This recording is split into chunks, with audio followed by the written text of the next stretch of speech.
Example 4 talks about the combination parts. We just talked about the formula for combination and when to use combination. So again, write this problem down. So stop the video and write the problem down, and then we'll move on from there. In 1999, the National Art Gallery in Washington, D.C. opened an exhibit of the works of John Singer Sargent from 1856 to 1925, sorry. The gallery's curator wanted to select 4 paintings out of 24 on a display to showcase the work of the artist.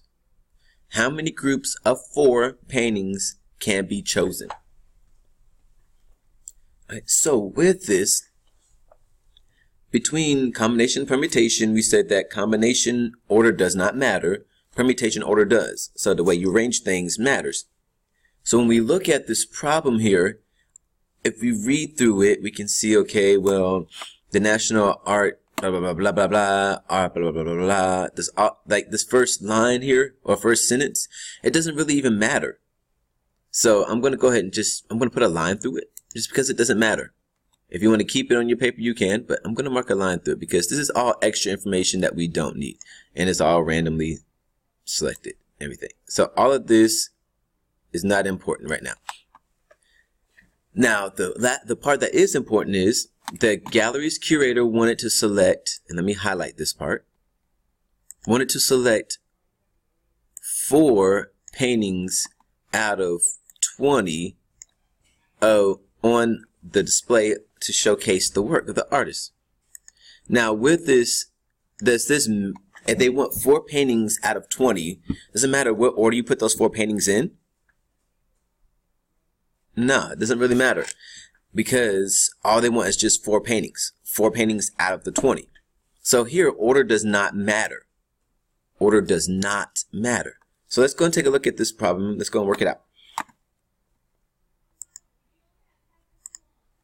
All right, so let's take a look at this part. And here, we know, again, order does not matter.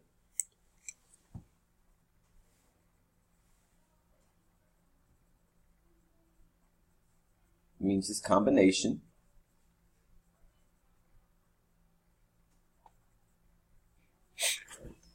So here, the easy thing to do is, okay, we're talking about combination.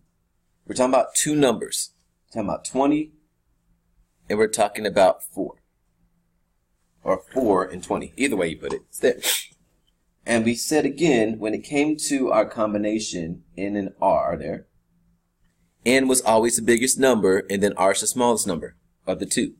So here, combination, N would be 20, because 20 is the biggest number there. R would be 4, because that is the smallest number. And again, here you can do this in a calculator, but I also want you to do this part here.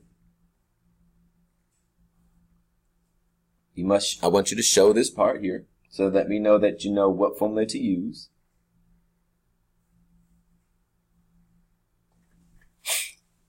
Okay, and then at that point you can put that into the calculator and get an answer, or you can simplify things down if you want to, and then put in the calculator. It's up to you.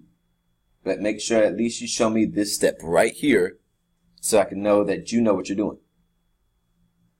Okay, so when you work it all out and do all that wonderful information, you should get that it's 4,845 possible ways.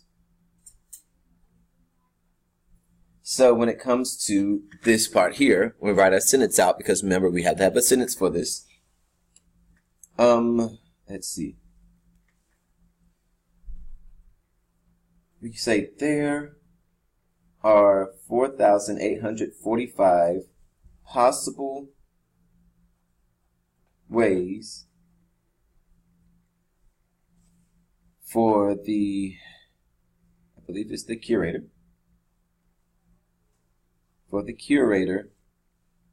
to have groupings of 4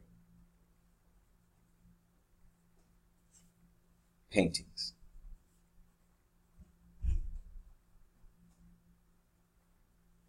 And again, your sentence does not have to look exactly like what I just wrote down, or doesn't have to say exactly what I did. But as long as it has the number of 4,845 and talking about possible ways, and it has something to do with the problem that we just did.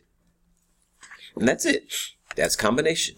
That's simple, that easy. I think combination is easier than permutation though, because it's easier to deal with.